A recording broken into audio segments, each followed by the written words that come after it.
ठाणे महानगरपालिकेचा सन 2026-27चा 6,221 कोटी रुपयांचा अर्थसंकल्प आयुक्त सौरभ राव यांनी महापौर शर्मिला पिंपळकर यांच्या अध्यक्षतेखाली सादर केला।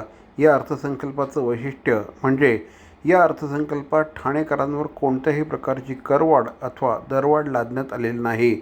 महसुली उत्पन्नामध्ये वाढ, आर्थिक शिस्त, आरोग्य आणि शिक्षण क्षेत्रात गुंतवणूक, पर्यावरण संरक्षण, हरित ठाणे, वाहतूक सुविधा सुधारणा, महापालिका शाळांचा विकास, महिला आणि ज्येष्ठ नागरिकांसाठी योजना यावर भर देण्यात आला आहे।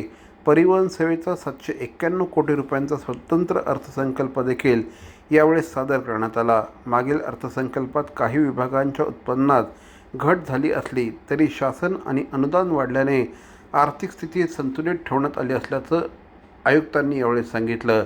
शहराच्या विकासासाठी पायाभूत सुविधा, शिक्षण, आरोग्य आणि पर्यावरण या क्षेत्रांना प्राधान्य देण्यात आलं असल्याचं देखील यावेळी आयुक्त श्री सौरभ राव यांनी सांगितलं।